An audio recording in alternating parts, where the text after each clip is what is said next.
All right, we're live. Waiting for Andy to get here. I turned on low latency in the options, so if you're in the chat, we're going to see. I want to test how fast we can be answering questions. But until we get started, we're just going to have a hang right now.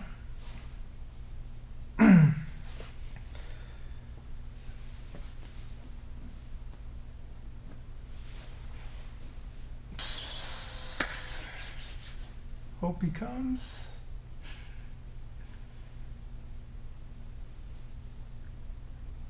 What does that mean? All right, stream health, health is stream, analytics, connection is excellent.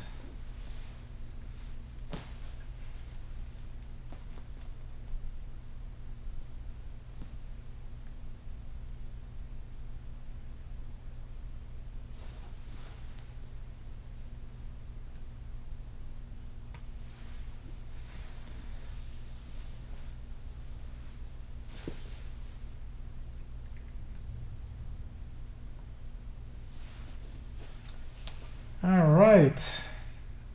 Anyone in the chat? Come say hi. We have like about a 5-second delay now. I put in a different setting on YouTube, so this is pretty cool. So interaction should be a lot more fast, almost real time.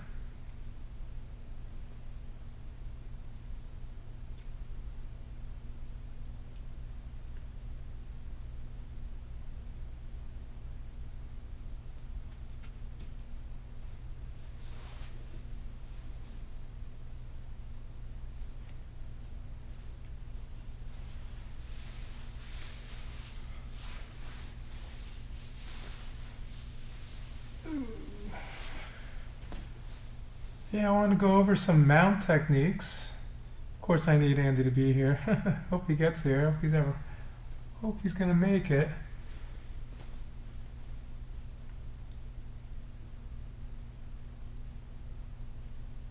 How was everyone's weekend? I'm sure you guys just hung out for a while. Oh, it looks like he's pulling in, so we'll get started with some techniques in a few.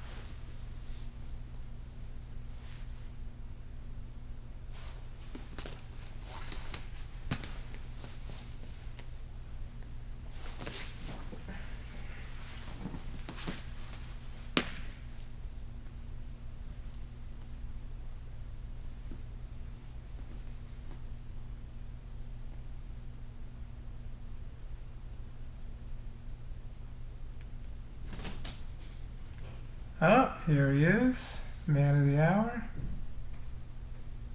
What's going on? How are you?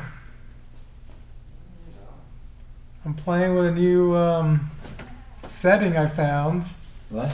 Ultra low latency setting. So supposedly it's like the delay is like a lot less. Oh. So it'd be a little bit better for interacting with people. Yeah.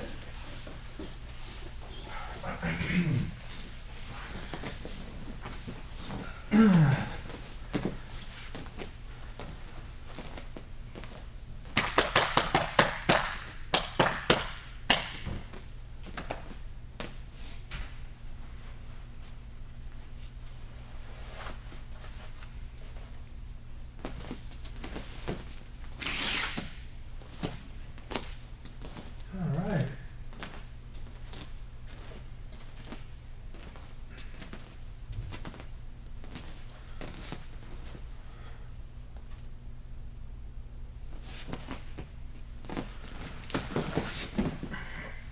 maybe I'll move this guy out a little bit. Start with some of my favorite warm-ups.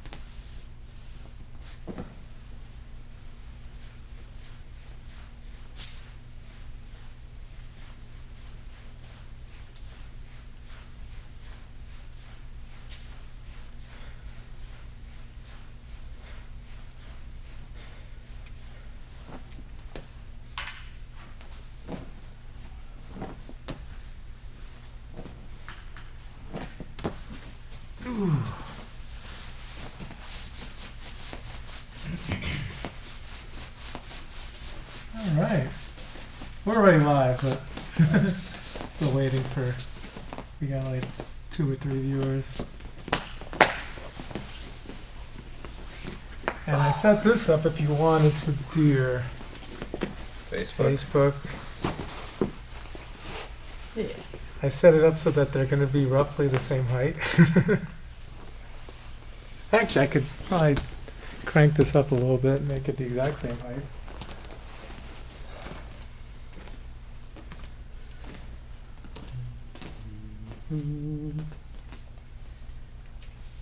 Yeah, I found this. This is like the new YouTube thing.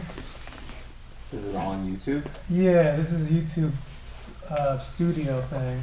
That's cool. And it shows the number of viewers, current viewers and stuff. It shows a little feed, tells you if your connection's good. And this is how you can like schedule streams for it to be at a certain time. So I've been scheduling them. So it shows up on their, if they're subscribed, it shows up on their feed like the day before. Oh, that's someone. Dwayne! What's up, Dwayne? We're going to do some mount attacks. We're testing out also the new low latency chat system, so hopefully we can answer your questions a little quicker. I think it's only like a 3 to 5 second delay or something.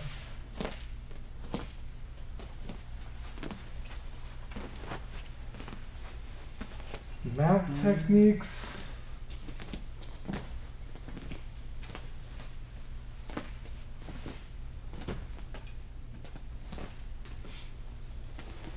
Okay. Oh wait, I gotta turn this guy on.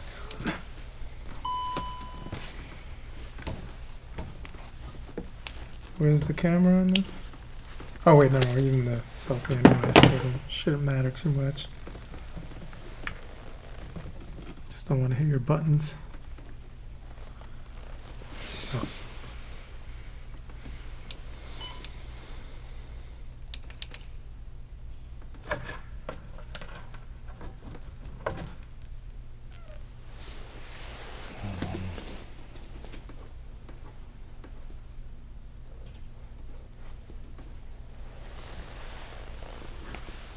Rotate. Hold on. How do you go back? Go back. I need you to like flip it and flip it back.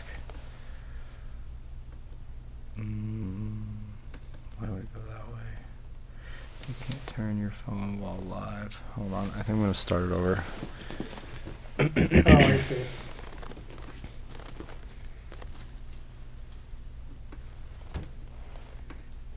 Yeah, if you double tap this button, it changes from one to the other. Which one? This one? Yeah. So we need to flip this over. Where's the camera on? Oh, wait, that's me. Alright.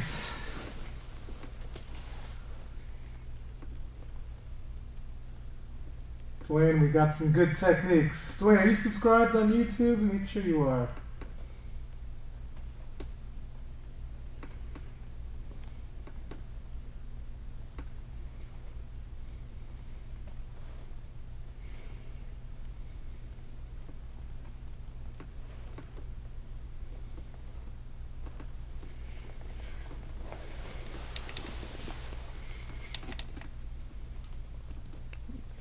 how do I get it to? Okay.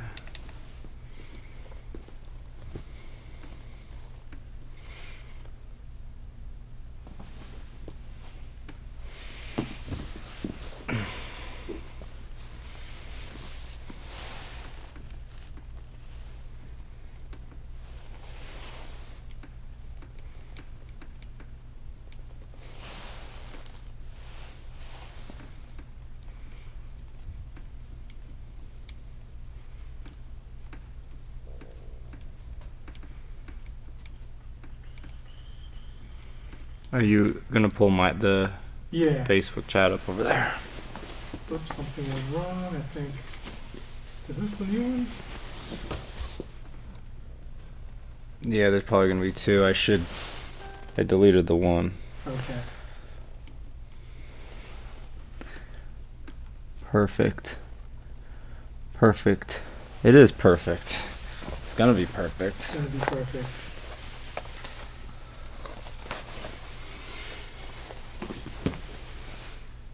I can't tell. It needs to go.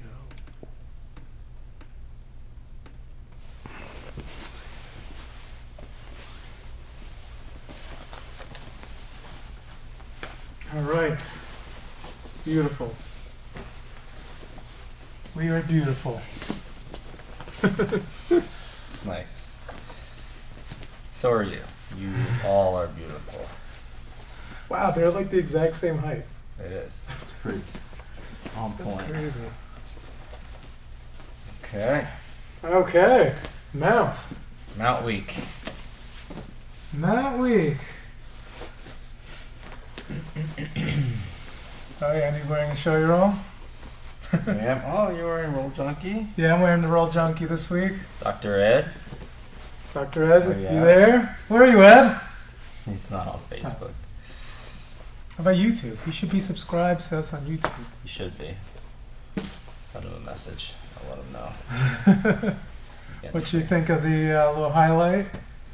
Yeah, it was good. It was good. Kind of like put out all the a little taste of stuff, so people, if they want to watch the full streams, they can. What are people saying? I was reading this thinking it was a person, and it's Oh. Facebook giving us Updates? saying, have friends who want to see this? Shut up, YouTube, Oh. Facebook. Or whatever. Isabella, if you're still on, share this into the Pure MMA members group, please. Yes, sir. All right. We're going to get started in a minute. Our focus is on the mount. So actually, I figured what we'll do is we'll do a few transitions, how to get to mount, because you usually don't end up in mount, like you can't just get to mount by stepping over. You want to make sure you have good technique when you transition, usually from side control. Last week we did guard passes, which most of them ended in side control. So today we'll do transitions to mount, and then some attacks. I figured, since we have the gi today, I might focus a little more on like the cross collar choke. Maybe we'll talk about Ezekiel, the head and arm Ezekiel. Those are like some of my favorite mounted chokes. And then, of course, we always drill the S mount, arm bar, and stuff like that. So let me see one thing here. Can I pop this out? No. The other one you can. All right. Cool. All right, so let's do that. So Andy, why don't you lie down? I'll be inside control. Let's see. Yeah, like that. So the basic entrance into mount here, guys, is just from standard side control. One hand underneath the arm, hands connected. Okay, he's got his arms inside, one hand underneath my neck, the other one framed in front of my hips. All right. So what I got to do is I got to get rid of this inside arm right here. So what I'm going to do here is I'm going to walk him to the side like this, and then I'm going to walk all the way back. When I do that, it kills this arm over here, so he can't use his elbow to to frame away. He can only use his top arm. Okay? So now from here, I'm going to take my foot, I windshield wipe, and I kind of sit low so I'm nice and tight. If you look at where my knee is, it's actually past his shoulder, right even with the top of his head, and my elbow should be even with the middle of my shin. Then I'm just going to lean to the side and put my knee on the stomach, and here's where I'm at. I open the elbow, slide the knee down, turn the hip, kick in the mat, posting. I always post. So from here, I got to know that Andy may try to bridge me. If he goes to bridge me, I pose, keep my head low. My elbow is turned, so I put pressure on his head, nice and tight. So from the side control, right here, one hand underneath the head, other hand underneath the arm, connecting my hands. I'm going to walk all the way to the side, and then all the way up. Now I'm going to turn my foot in. So I come here and here, sliding my knee through. Now I open up the elbow, sliding all the way down, turning my hip. And then where we put our feet, okay? So I usually will put my feet underneath, crossing my legs. That's my first one. You can also sometimes hook around the legs, but you don't want them up high yet, all right? Because when the first second that you mount, that's when they're more likely going to do a big movement, like a bridge or a shrimp. So I have to cross my legs and pose so that I don't get bridged off. And then we can work on doing some attacks from there. All right, so the slide the knee across method, okay? There's actually probably two most common methods, right? So I usually use that one, or sometimes you can do the ones where you're facing the legs. Yeah. Switching the hips. Do you want to go over that one maybe? Yeah. Yeah. Do that one.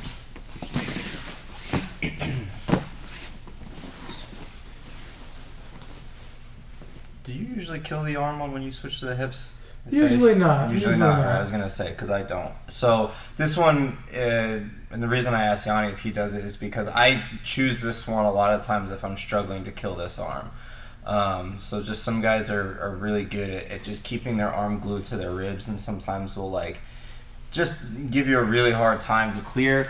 So another really good option here is going to be facing the legs. Okay, for me at this point, I'm going to come and you correct me if there's a variation that you like, but I like to come up underneath and get basically control here. If I can swim all the way in front, this is going to be ideal. Okay, and that's going to ultimately be my goal. And again, sometimes it depends on who I'm dealing with, how good they are at really staying tight. I will go over the arm and grab the belt in the gi. No gi, I'll be a little bit more diligent about swimming to get this in front of the arm here. Okay, so, and that's going to be more of a fight than we make it out to be. But if you swim in front, you really kind of throw your body through, and at the same time I start to flatten my hips, so that even if he has this arm framed, it becomes very uncomfortable on this arm, and a lot of times they'll either swim their arm down or up. Yeah, I actually have a little, doing this, it hurts my elbow, so I was actually moving it earlier. And a lot of people will do that. I'll notice that as well. So you're starting in that basic side control position. We're going to take that top arm, okay, look to swim in front, start to kill that hip, okay, or drop that hip to kill this arm. And when I say kill it, we're not killing it in the sense that Yanni was killing it. We're killing it, we're making it weak by putting a lot of weight, okay? And then I'll step up to get in front of it, and then I'll use my hips to basically get his arms up high. Okay, both his arms up high, and now I have easy access to the mat. What I'm going to do here is reach for the far leg and pull it towards me. Okay, so that I have a big access to this. I can take a big step now. So when we take through the mount that Yanni was doing, we slide the knee. On this one, I'm going to take a step. So I want to make sure that his legs are facing the opposite direction of where I'm going to land, not where I'm going. So a lot of times when we mount, we bring the legs in that direction as we're applying pressure. But in this particular situation, I want to pull it towards me and step. Okay, and as I step, just like Yanni did when he finished, where he pulled his feet underneath, I'm going to start to pull this back, so that there's no way as he comes in, he can recover his guard. Okay, I'm gonna come up. I like to go double posts, do the same thing, bring my feet to lock underneath, squeeze, I'll bring my knees together. Whatever I gotta do to establish, because as Yanni mentioned, the biggest defensive movements, most aggressive, are going to be right when you mount. Because and also I think people get discouraged from mounting because a lot of times that's when they get rolled. They make a slight error, they get rolled a couple of times, and then they don't want to mount anymore because they're like, well, in side control I don't get rolled. So it's just important that we understand how we're dispersing our weight, how we're keeping hands free to use as kickstands if we do end up the person does end up bridging. So got nice tight side control. Maybe I choose not to kill the arm this time. Okay, I can go over. Like I said, the only problem is if you go over, you will have to deal with him being able to pressure against your face. But I'm just going to show the variation because as long as I've got a good handle on this, his belt here, even if he's kind of trying to press away, it's going to be a little bit of more of a fight. But you'll still be able to accomplish what you want to accomplish because of the grip that I have here. And you could possibly, I feel, as a top person, you can attack this arm with a Kimura, and then when you attack the Kimura, they may open the elbow up, and then you can swim and come in this way. That's what we're looking for. Yeah, yeah. So basically, making sure I pull this heel back. Okay, you can come up here, but just make sure that as this leg comes down, we don't leave space. That's why I actually like to pull underneath the hips as I come through, and then if you do this right, you may be in a situation where you can go right into like a arm triangle attack. But for right now, just maintaining the mount, crossing my feet underneath, okay, dropping my hips. I like to think like a wet blanket when I teach it. I say, for a second, see if you can just pick everything up and be able to almost hover right on your hips. That means your hips are low. That means you're doing it right, and then everything else is just balance. Absolutely. Yeah, I agree. The first one, since we're sliding knee, I already have the hand under the head. So if I know that if I have the hand under the head, I can keep it there. Right. Since we're mounting with your hands wide anyway, make it as wide as possible, because then you take away bridges on both sides, and then of course they can start. Their only option is to shrimp at that point. So that's why tucking your feet, crossing those legs, making the holes for those shrimps is going to be the ideal thing. Hold on, let's see. It looks like it'll go away. There you go.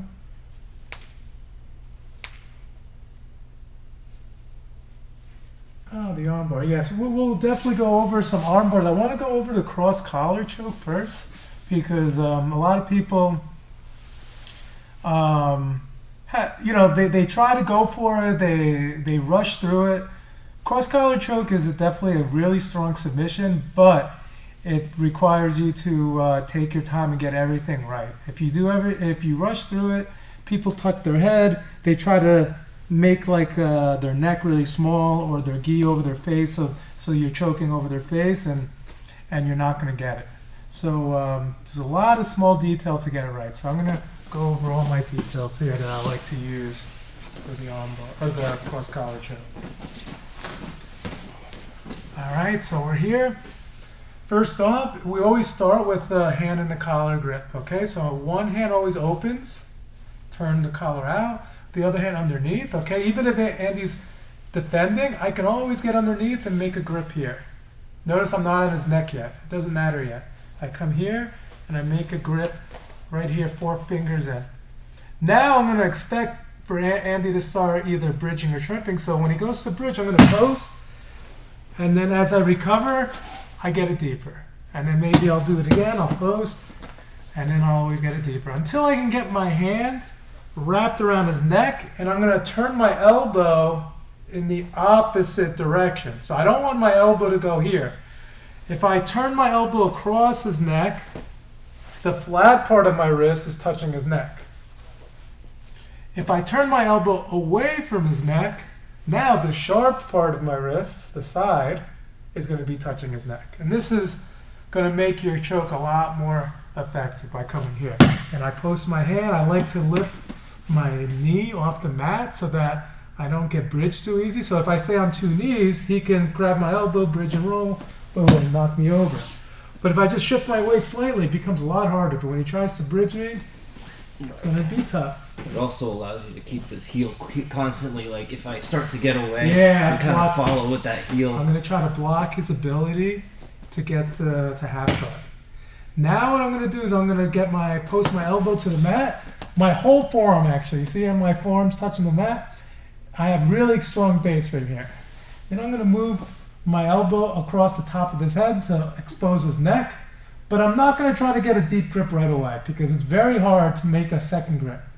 So what I like to do is start opening up his gi. And then I'm just gonna grip my thumb inside right here. Now I just start walking it down, walk it down, walk it down, walk it down until my knuckles are touching the mat. Now here's the final details. I'm going to drop my knee to the mat and I'm going to shift my weight to the other side, expecting a possible bridge. So I'm going to be posting my head and then I connect my elbows together right over here. Now I just slide my head back. So in this choke, it's more of just my body weight on my wrists, nice and tight, not so much pulling with my arms. Okay, so we're gonna start here. Start with my grip. Sometimes I have to pose and come back, pose. Take my time, get this grip deep, turning my elbow towards his armpit and my knee comes up. Now my hand is gonna slide around, posting on my forearm, so I have a very stable base. And then I'm going to start opening up the collar right over here. And I walk my hand down. My thumb is all the way in. So thumb in, 4 fingers out on the second grip.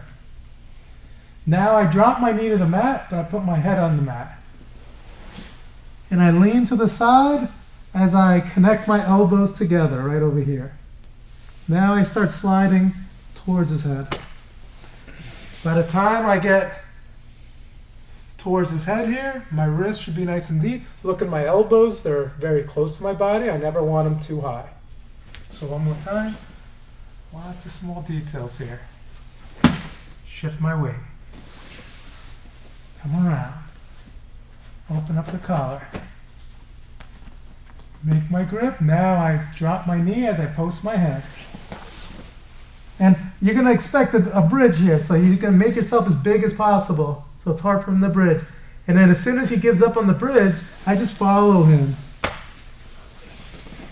And it's very common to when you follow them back, that the choke is going to be really, really heavy, really tight, and they're going to tap right away. Yeah, I think like with that choke, a lot of times we get frustrated with it because everybody tries to set it up straight on.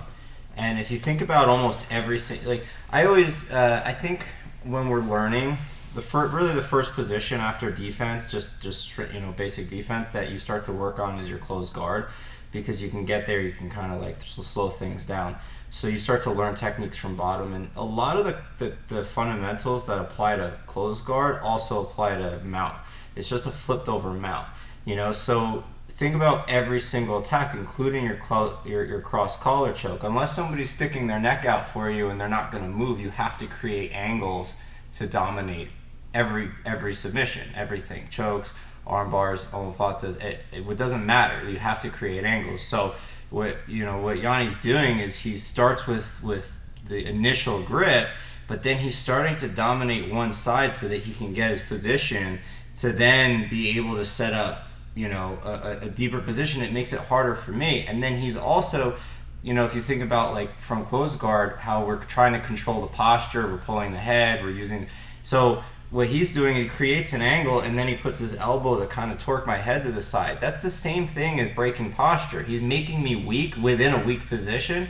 Because if you go with somebody who's good at defending, they can if you allow them to sit in there just a straight on position with what we'll call good posture, relatively speaking from a bad position, sometimes it's still super tough to break them down and get them to where you can choke them or armbar them or whatever.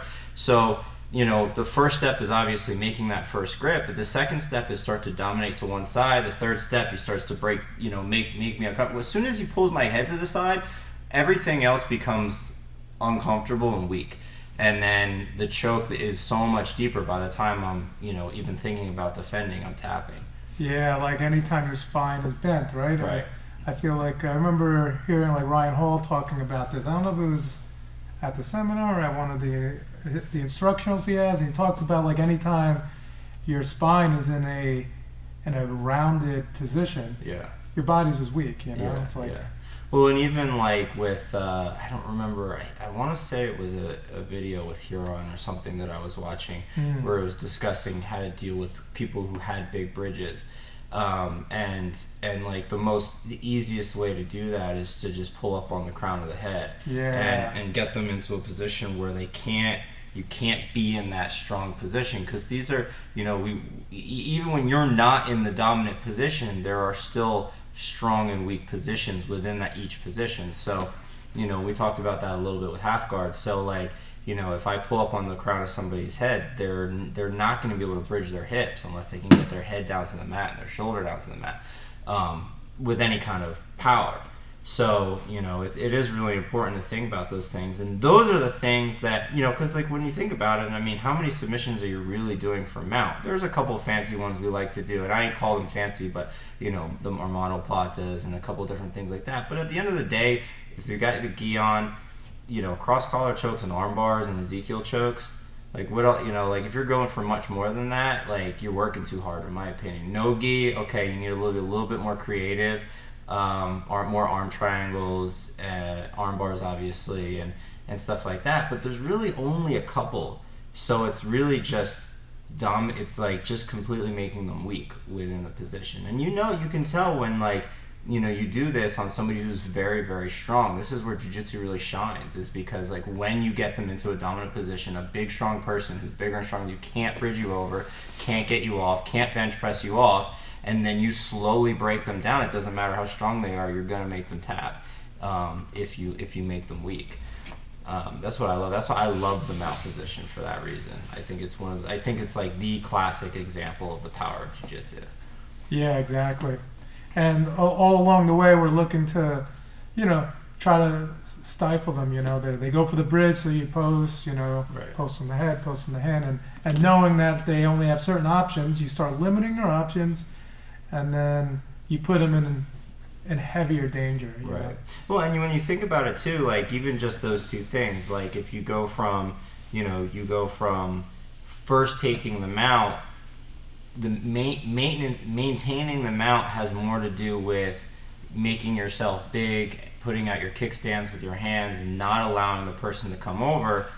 But then when you're done, when you start to apply that pressure, flare that elbow out, get into those positions, even though you're theoretically, like at the end there, you're theoretically in a vulnerable position to be taken over, you've dominated too many aspects of the person's body that at that point, I mean, even if I was able to bridge myself over, it's going to be a very labored bridge, and the likelihood is I'm just going to get choked from bottom.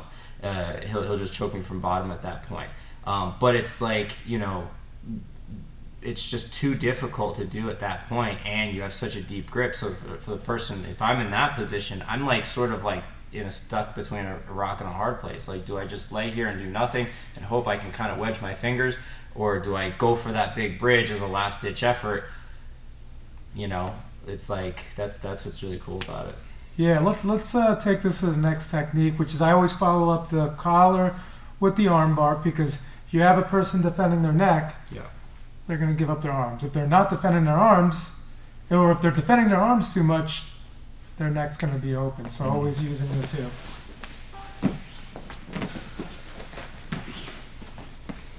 All right, so we're here. I start with my hand in the collar, hand posted, switch base. So I know that I have good base and I could possibly attack the choke. So a lot of people always say, like, what if they defend one way or the other?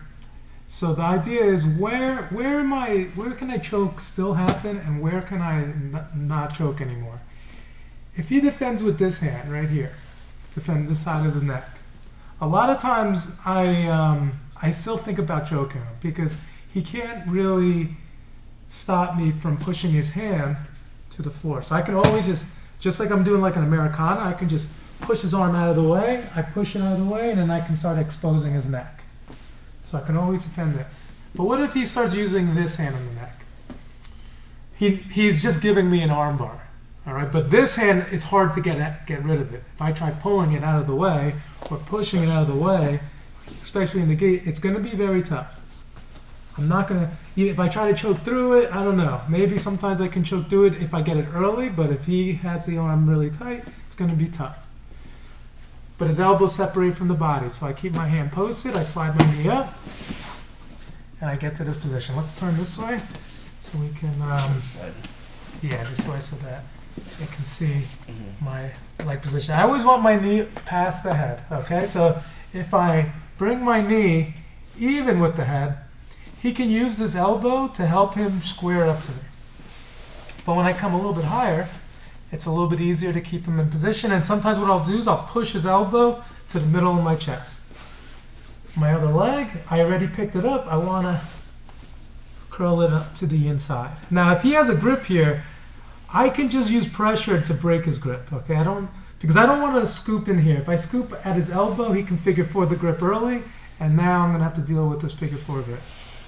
So I want to try to get underneath his wrist.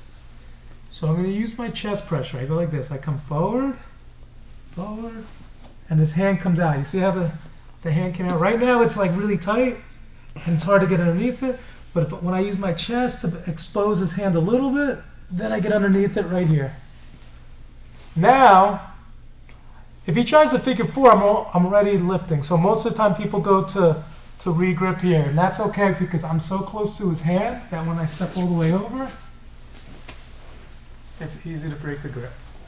Always whenever I armbar, I like to have one hand on the wrist, rotating his thumb away, the other hand covering the thumb. And I curl my feet, knees pinched. So we start with the collar choke. If he defends with this hand, I just push it out of the way, and then I drop my elbow and I go back to attacking the choke. He defends with this way, and I can't get it out of the way. Now I'm going to post, slide my knee all the way up, right past his head. I pick up this leg, and I curl right underneath. Now, and I don't like his elbow here. I just push it in. Now I'm going to use my chest to push his arm forward and get his hand to come forward a little bit, just enough that I can get underneath it. And I grab. A lot of times I will grab the collar right here, my own collar, and I keep this hand on the collar because I can always go back. If he squares up to me and I start losing the arm bar, I may want to go back to the neck. So I don't want to give up on this grip yet. Now I just lean towards his legs. I pick up the legs as I step over. And I'm going to let go. If he connects, he's going to connect here, but I'm so high up. Try to curl your arm now. It's very tough for him to curl it. But if I'm down here, he curls figure fours, and this is his whole defense. So I can almost deny him from getting the figure four. He tries to figure four, I just pull up. And then the other hand, I'm just going to push, grab the wrist, and hold the position. All right, so I see a few comments, but that's how I like to combine the cross collar choke and the arm bar. And you could always go back in the other direction. Jimmy! Hey, Alex Eklund. Good to hear. Good to see you, man. All right. Beth. Got some people. Beth. Terminator Beth. I think so, yeah. So, Beth Fry. yeah. Nice. The crew. Yeah, such a I mean, those two. If you got those two work together, you're gonna have a really strong top game. And also, like, if you ever rolled with Yanni, you know, like, you can cook people in those positions. You know, once you kind of get to that high, that high mount with the S mount. You know, once you're there, you don't have to rush. You can kind of lean that weight forward, let them struggle a little bit, put that weight on the back of the elbow, and it's really just a matter of time. You just kind of make them want you to take it, you know? Yeah, you want them to feel like they they're almost panicking and they're going to make a big movement. Because if someone is really tight and closed like this and they're able to hold on, it's actually very hard to break grips and stuff. It's when they start panicking because for whatever reason, like maybe you got the person up like this and they're feeling, oh no, I gotta try real hard to get up, and then maybe the arm extends, okay? Or maybe they bridge and get the arm back and now their neck is open again, and we go back to making your cross collar grips and looking for the choke right over there. Yeah, very strong. How's everyone doing? I hope everyone's doing well, you know, not getting sick, staying safe. We're trying to go over mount techniques this week. So we started, if you're just joining us, we started with the cross collar choke, elbows in nice and tight. Before that, we went over a few transitions, you know, how we got them out from side control, either with the head and arm grips or switching the base, controlling the leg, pulling it towards you. And then we attack the cross collar. So when you attack a cross collar, it's usually when your head is up and you're able to posture up. Mm-hmm. A lot of times you're holding them out and you're using shoulder pressure. Usually you can set up like the arm triangle. Yeah. Yeah. Arm triangle, and then even like with the arm triangle, you sort of have a similar, you know, transition there. Like if you can get the arm across, but you're struggling to, you know, sometimes you end up with the arm across the face and you don't feel like you're in position to finish the arm triangle. Transitioning through the arm bar is always there. Yeah.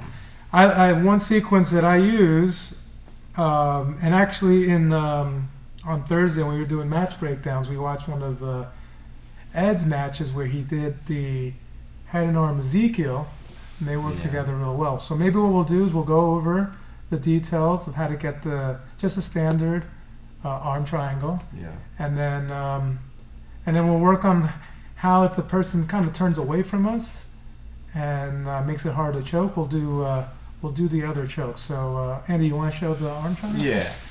I got some little details I like to do from this too. So yeah, a lot of people have trouble with this choke, so this is a good one to teach on film. Yeah, so from this position, we're basically starting in the position that we finished in from our low mount when we slid the knee over and we had here. Okay, generally speaking, when I get to this position, if I don't feel like, normally I try to make this grip before I take mount, but if I don't, I always try to lift and hook my fingers into the armpit a little bit here, and then I pull the person back. Okay, this was a big detail I learned a couple years ago. Okay, this applies a lot of shoulder pressure without having to drop my shoulder really heavy. Just by pulling the person back and doing the same thing, bringing my hand out, my head forward, it's going to be very uncomfortable for him here. Okay, so the person's probably going to be trying to keep their arms in tight. Okay, if they're keeping their arms out, then there's going to be more opportunities for you to take. But ultimately, what we're going to look to do, or what I'm going to look to do to set up this arm triangle, is very similar. Like whether or not I was going to try to take the arm triangle, or if I was going to try to go right for the arm bar, which is going to be hooking right underneath at the end of the elbow. We want to have as much leverage as possible. Okay, he's obviously going to be fighting me from bringing this up, so I'm going to put my hand flat and basically spider walk or inchworm, whatever you want to call it, walk, walk, walk, walk, walk. You're going to hit, there's sort of like a fulcrum point here, or a threshold, I should say, where all of a sudden the person becomes very weak, okay? It's like strong, strong, strong, strong, and it's going to be, this is where the whole fight is, and then all of a sudden, boom, boom, boom, person becomes very weak depending on where that threshold is for them, okay? I like to do what I call just a giant hug, right? I'm just going to hug here for a second, okay? I'm ready. There's a potential that he might just bridge out of desperation, but the likelihood is he's not going anywhere. This is going to make it very hard for him to move by having his arm kind of stuck up over his head here, okay? And then I apply that same kind of weight forward with my chest, as Yanni was talking about before, because, again, I want to cook him in these weak positions, all right? From here, I start to work my head to the outside until I can take my hand out and block, okay? And here's a big detail. I'm going to shift back and down, okay? Because a lot of times we go straight out to the side, and that's when you end up over the face, okay? I need to get back so that my shoulder can get underneath the person's chin, Okay? Now, I don't rush to the grip.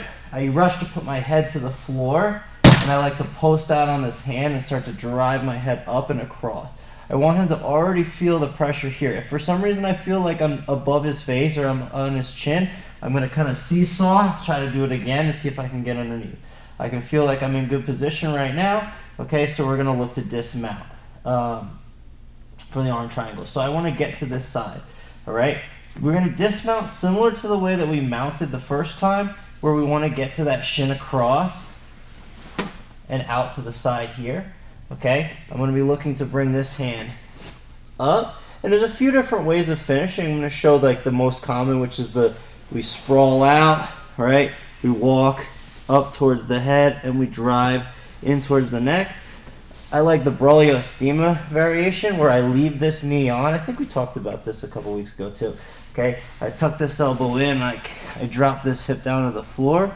Okay, and I'm just going to basically drive my chest into the side of the neck. So the theory is here that I'm pushing forward with my, like almost my sternum into the side of the neck, which applies a lot of power, which is the same thing that's happening when you're walking towards the head. The only reason I personally don't use the walking towards the head one as much is because the person can follow sometimes. And sometimes you run into that where you see people almost like trying to walk around the head. The other person's following with their feet at the same time. Hold on a second. Let me, because I have a feeling my phone is. Is this gonna ring? It was a outside area code. Not a real person. Oh, good. Yeah, actually, when he was doing that position, I could felt a half of a choke soon as he went low. As soon as his shoulders on my neck, Yeah. I was starting to feel the choke. Yeah. Then by the end of it, it's just dropping the weight. You're gonna be feeling it right away. Yeah, it's really uncomfortable, and it's like understanding how much power you have right from your sternum. I'm applying pressure from my sternum every step of the way, right? So we got to here. I want to get more power here. So like I said, if I didn't already have a hook onto the armpit, try to get there. Okay, don't worry about getting under this until I have good pressure on the neck here. Okay, or on the face. Keep this hand out.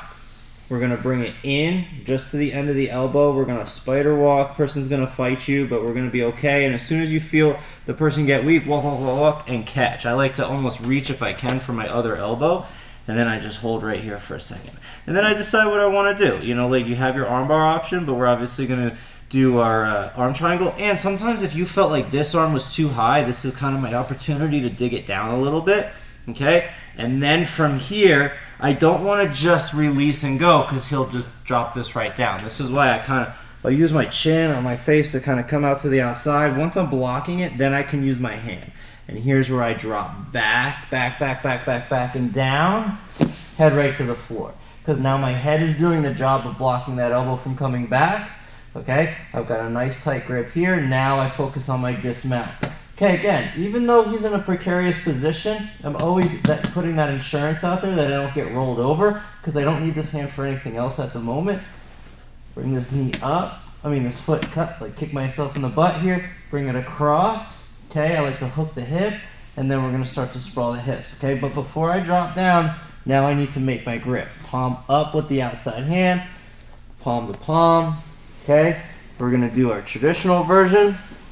We're going to drop both hips to the ground. And I'm being nice right now. I would ideally be already putting the pressure in. I'm going to walk towards the head, and it's going to apply that pressure across the neck. Or, Braulio Estima style, I'm going to drop this hip. I stay on this toe so that I have the ability to push. And watch, I'm going to just drive my chest, using my sternum and my chest to push into the side of the shoulder. It really gets miserable very fast. Yeah, absolutely. I really felt like because he was able to get good pressure with his shoulder and good position on the shoulder on the one side, by the time he closed up the other side, just dropping the weight is just really heavy, really tough position. I see a few new comments. Hey guys, Arvin, right? What's up, Arvin? How are you, dude? Something that Mikey always tells people too, and I think I said this when we were talking about one of the other chokes the other day, is when you're practicing it, when you're drilling it, and the person's not defending, try to see if you can apply the pressure with one hand before you make the grip. If you can just position yourself, turn, and you're not squeezing your arm really tight. Can you do all of it with just the mechanics? Then you're applying proper mechanical pressure. Then locking the hands is icing on the cake. Sometimes when we lock the hands, we go into squeeze mode, which can tap people, but we don't really want to be tapping people just by squeezing our arms. We want to be, doing it all mechanically with our body, so that we can sit. See a question on Facebook. Chris Wilson asked, if you're not getting it, is it most likely the head position or shoulder position? Basically, he's asking shoulder pressure or head placement. So it depends on where you are in the process, but from my experience, most of the people that are struggling with the finishing the choke usually didn't drop down low enough, didn't take that extra second to get all the way underneath the chin. And if you have somebody that's tough, like this isn't like a rear choke where you get like your jaw crushed. If the person's got their chin in, a lot of times if they're tough enough, they can kind of tough it out a little bit. And it also depends on how, like, what I'm doing with my arm. So, like, remember, I'm trying to crush the carotid arteries. So, like, if the arm's not in the right spot, if it's not low enough, if the shoulder's not in the right spot, basically the person can almost frame against their own arm. I know this is what I do. When somebody tries to arm triangle me, if I made the mistake and I ended up in the position, I actually try to put the top of my head right against my bicep so that I'm leaving space open right here to defend. So they have to readjust the position. So I find that it's usually that, or it's focusing too much on the arm squeeze and not enough on the lat pressure. This is a lat choke. We call it the arm triangle because we're making a triangle with our arm, but it's actually a lat choke. We're doing most of the choking pressure is coming from the big muscles in our lats. So you want to make sure you're using your lats properly. That's in my experience. You have any experience? With the arm triangle, like I like using like the type of pressure that Braulio uses, where he drops to that one hip and stuff and stays heavy. And sometimes also it helps with the other shoulder too. Like sometimes when people are here and they're trying to squeeze, it's sometimes you have to come forward a little bit. Yeah. If your head's in a good position, if I bring both shoulders forward, like my pressure is both shoulders forward, we end up sometimes that's the needed pressure you need on the other side to make the other side of the choke work. Yeah, it's definitely like it's you find that it took me years. I for somebody with long arms, I could get to these darces and arm triangles and stuff a lot, but I struggled to finish. And I always thought, I said, I got long, skinny arms for the most part. I'm not a very muscular person, so there just always felt like there was space, and I couldn't close the space with my arms.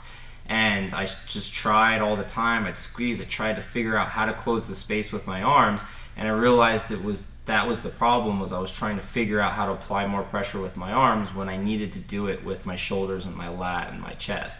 That's why now, even with like the Braulio style, like I try to imagine the angle, right? Like you're strongest forward and back, right? You're not strongest on angles or like doing side to side. If you think about like a bench press, try to bench press to the side. You'll do half the amount of weight.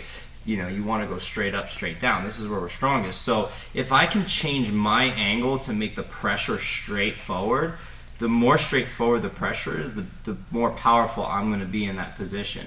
So that's how I look at it, and I've had a reasonable amount of success since I've changed that. And again, like I said, with the thing that this was something that Mikey started doing.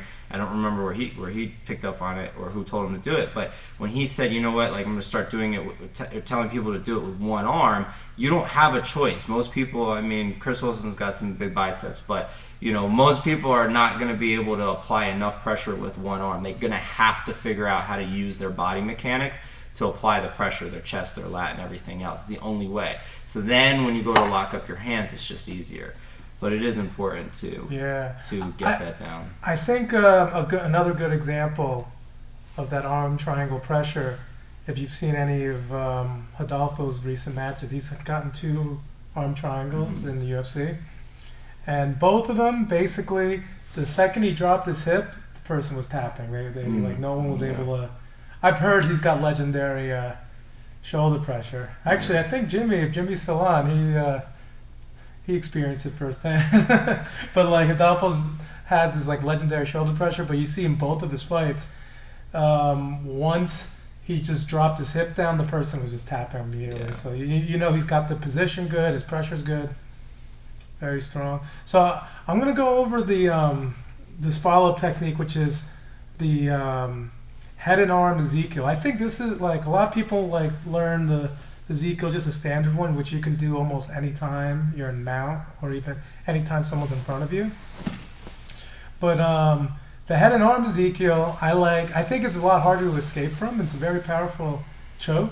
From when the person kind of almost gives their back to you when you try to do the arm triangle. So that could be a situation where you're having trouble finishing. So let's just say we got to the arm triangle position. I want to move him in this direction, but maybe he's turning this way. And a lot of times he might be looking to put my foot in the half guard. So what I like to do is I like to slide my knee up right here and pick up my other leg up, and I start posting so it's harder for him to get a full half guard. Now the hand that's normally the side that I'm choking, that's the side I'm gonna grab. So the hand that's under his neck goes 4 fingers in my sleeve. Then I start going over here as if I'm just kind of grabbing his shoulder right over here. Now I'm just going to slide back, and my wrist is going to try to lock around the other side of his neck like this.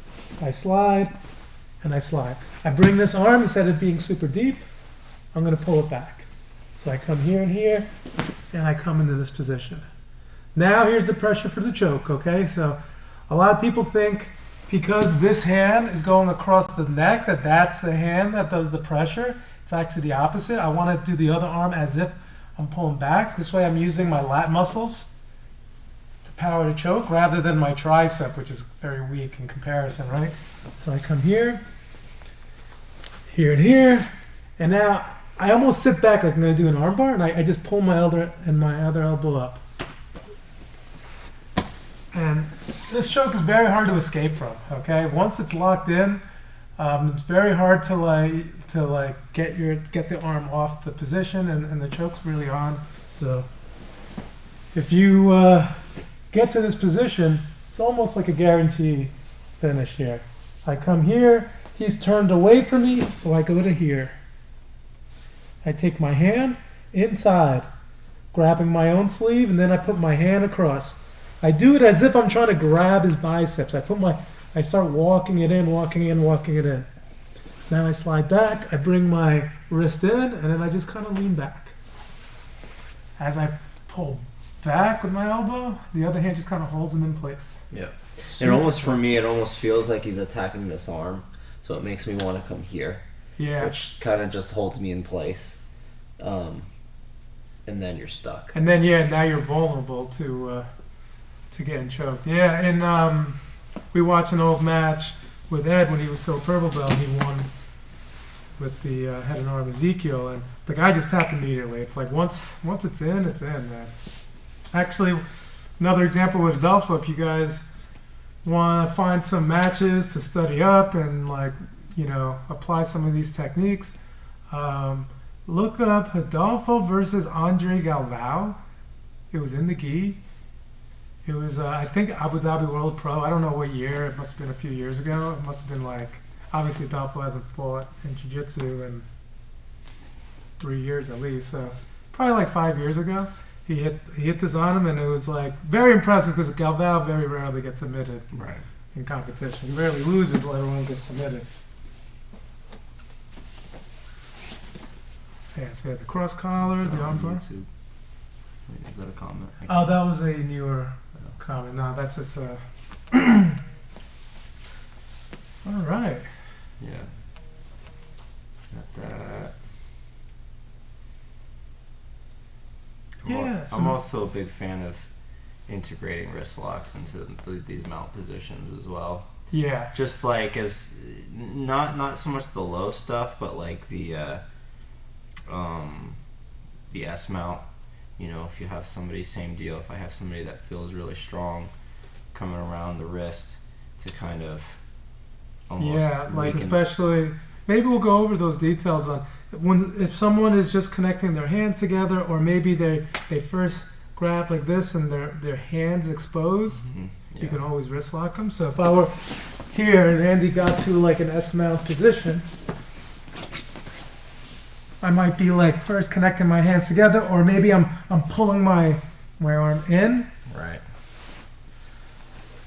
I like to come through here. Oh. Anytime that the elbow can be kind of wedged, and you have any freedom on the wrist, you know, or any ability to get to over the knuckles there. Yeah, I'm constantly looking for that. You know, a lot of times I'll like start to scoop this far side arm, and then I'll just, all I need is a second, because like the cool thing about with wrist locks, and it's also you got to be careful about when you're rolling, is that it's sort of like if Yanni defends it early, it's really hard to bend the wrist. But once I get to here, it's very weak. It's almost impossible. It's just a matter if he has room to get it out of the way and then swim it back. Right. If my elbow has room to move, I can go with him, and I have a little bit of give. Yeah. But when my elbow is locked in place, and sometimes that's why like you can even like make it like you're looking like you're going for that arm, and then you just when he's sleeping on that position, or he's more focused on getting his hands once back he has together. it locked up, if he does a wrist lock locked up, I can relieve the pressure of the wrist lock by extending the arm. So this is why it's a good kind of 1-2. If they extend, they're giving you the arm bar. Yeah. And if not, they're gonna get submitted by the wrist lock. Or maybe a lot of people. There are some people. It's like there's a small percentage of the population that super flexible wrist. Yeah, they could like touch their hand. I think classic Brian, man, he used to be able to touch all the way on his, and it was unusual because you don't see it too often, right? And you wouldn't expect it from someone like him. He actually said he was, because he was training at JT's for a while. He said JT was trying to wrist lock him, and he did. And I was like, well, if JT can't wrist lock you, I don't know. Yeah, sure, I'm gonna be able to. Yeah, it occasionally happens because I use a decent amount of wrist locks, and then I'll occasionally run into somebody who's just got like crazy flexible wrists. Yeah. You're like, well, what is going on?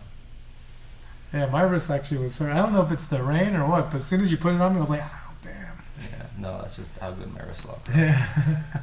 That's how good the pressure is.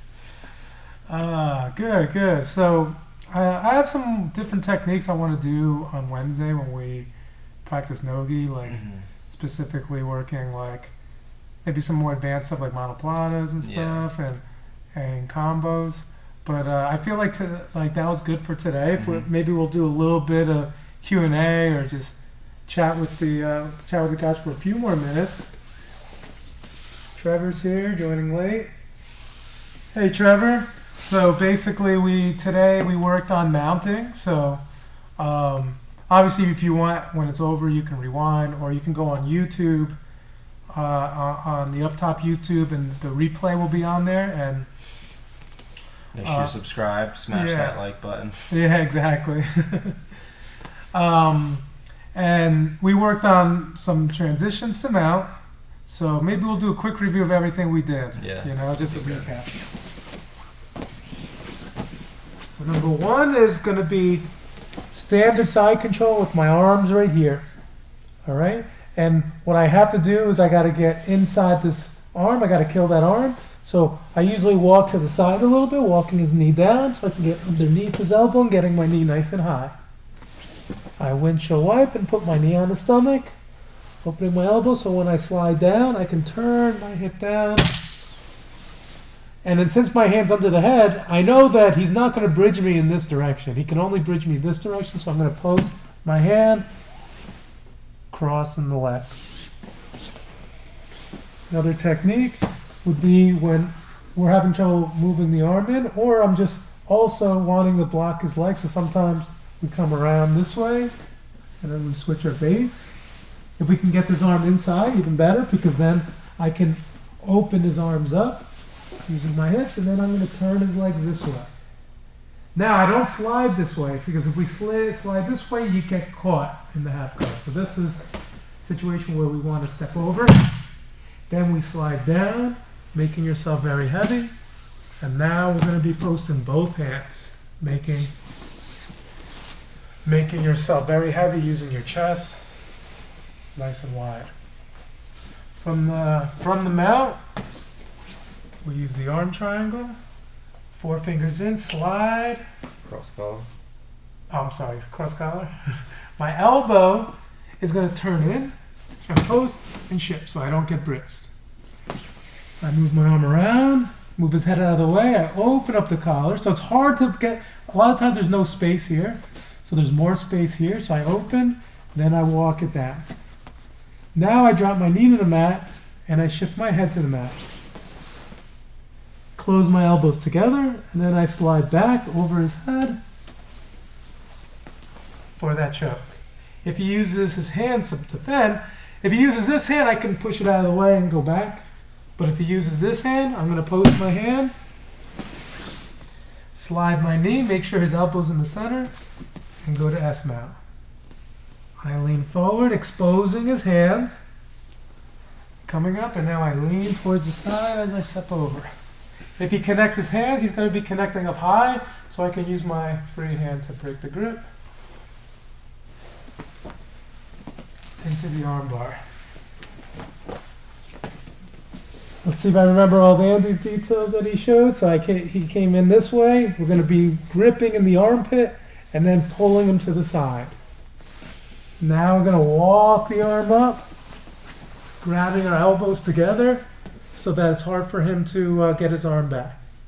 Now I start trapping his arm, so I get my head to the other side of his shoulder, and then I start sliding it down, and then I lower my shoulder so it's not on his face. I want to come in, putting lots of shoulder pressure here. Making yourself heavy, you can connect your hands to hand. I can come to the side for the head and arm choke. If he turns away from me, this is when we can shift our base.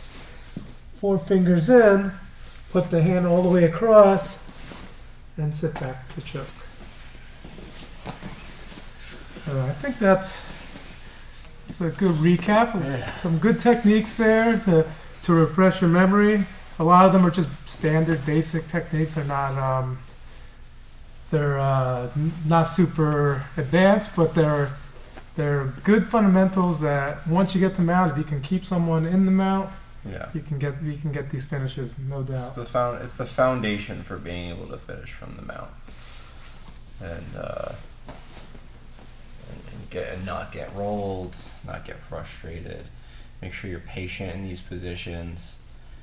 You know, there's no rush when you're in dominant position like that, unless you're down on points in a tournament. But other than that, it's just control. See how long you can control it for. You know, you want to attack. Sometimes I say that, and then I see somebody just hold them out and not try to attack, which is not what you want to do. But you just don't want to rush. You don't want to rush when you have such a strong position. Yeah, you don't want to get frustrated because the person is closing their elbows or something. You have to give them. You want to attack, but take your time with your attack. Understand that. You know, where they're weak, where they're strong, why they're strong, you know. If you bend their spine a little bit, like we were saying before, you bend their spine a little bit, they suddenly get a little weaker. There's 2 ways, in my opinion, I always say these 2 things. Like, if I want to make someone weaker, there's going to be 2 ways. One is going to be to bend their spine in some way. And 2 is going to be to move their arms away from move their elbows away from their body. So if their elbow is here, they're very, very weak. Here, they're actually extremely strong. Separating someone's elbow from their body, once they have their arm in, very hard. But if you get them a little bit and you get it all the way up, even better. Or in a Kimura situation, why does a Kimura work? Because you put their hand behind their back. Now, look, the elbow is blocked by the wrist. They can't. Once again, that's why they're very weak. That's why police officers, right, they put someone's hands behind them. Yeah, control. They put their arms in front of them. If they tied them this way, they're actually fairly strong. I mean, they can't use their arms, but it's not as strong as putting their arms behind. Right. Well, and we've had Joe Farina at our place doing the law enforcement training, and a lot of it is applying jiu-jitsu for law, compliance holds, implementing compliance holds, and all these things, and pretty much all of them is about making that shoulder weak, getting that elbow away from the body, the arm, the elbow away from the body, getting it behind, and then putting pressure so that they have to turn over and be in an uncomfortable enough position that hopefully they'll just want to cooperate. Yeah. So, Trevor was asking if we like the knee on belly for the arm triangle. Like the knee is on the belly, like sometimes when you finish, but it's not like pressure. It's Yeah, not. There's no pressure on the. Otherwise, you're not putting pressure on the floor. Your pressure's got to be heavy on the floor actually. But you can use the knee on the stomach if you don't have to like move all the way out. yeah, I prefer that way ever since I learned it for that reason, and also I find that it is harder for people to get into their defenses. Like, even though we have an option, we talked about if the person starts to turn away, at this point you're already dismounted. You can always go back to follow for the Ezekiel, and you can do the Ezekiel from behind the person as well. It's just not quite as strong as when you're kind of still in that mount position. But you know what I'm saying? Like if the person turns away and you've already dismounted, you can kind of slide up and almost do it from the back. But at that point, you're probably going to chase the back. You have more ability to chase the back, I should say, but you still have the option of It all depends on where your hand is. If your hand is wrapped around the neck still, then you can. But if your arm is too deep or whatever, you may just go to a seatbelt. Going from the triangle to a seatbelt. But I find that it makes it everything, all the other defense, even to turn away is harder because my knee is flat across the hips. If the person tries to bridge, because sometimes people try to bridge to relieve pressure off of their neck, and when your knees across the hips, it actually dips you up and puts more pressure down. It makes it worse. So that's why I like it, and it also, I think one of the hardest things people struggle with, and that I struggled with, is getting flat. And even though you're up with the knee, the only way you can be up with the knee and be down is for you to turn your hip all the way down to the mat. So like when I'm here and I have this here, like it's going to feel awkward. You need to be here, which is going to bring you down. And sometimes when we go to here, I see people kind of almost stay up on their knees as they try to walk around, and you're actually pulling pressure back up, relieving pressure, I should say. So I like the knee on the belly position. I don't remember. To the floor, one hip on the floor, one knee kind of still on the belly. Yeah, I don't remember who showed me that version originally, but I remember it being taught as a Bralia Estima variation. Yeah. So ever since then, I give him credit. I'm not even 100% sure if he was the first to do it, but yeah, he was the first person I saw do it. I think it was in a fight. Was it? In an MMA fight. I think like when he first fought, that was quite a while ago. Yeah. But I just think it like really just locks the position in. I really like it. Yeah. Awesome. Well, thanks guys for joining us today. We're going to continue, obviously, trying to offer you guys different ways of learning remotely. We have some other ideas we're playing around with, talking with other school owners across the country, since pretty much we're all in the same boat here, but we all trying to offer value to our students. So I'm glad you guys came down, and of course, if you want to keep watching these as a point of reference, I'm going to keep them on the YouTube channel for a while. I might eventually take them down if, depending if I want to put up a better quality version of a more produced version of the technique or something like that. But I like having these just raw live streams up there, that we can use for reference. Yeah. All right. And if you have questions about stuff, guys, think about it, write it down so you can ask while we're live. This week's going to be Mount, and we're going to kind of do it similar to our curriculum. Just, obviously only 2 sessions, but try to touch on a bunch of stuff. So ask questions when we're doing video reviews, whether it's your own video or a match that you've seen or anything like that. Just send us a link and we'll watch it and talk about it and see if there's You know, sometimes that's how you learn, is you see a move in a match and you watch it a million times, and you know, maybe we can point something out that'll help. So send us anything that you see that's interesting, and we'll try to keep it as interactive as possible. Awesome. Great job, guys. All right. We actually can stop it for here now. And stream.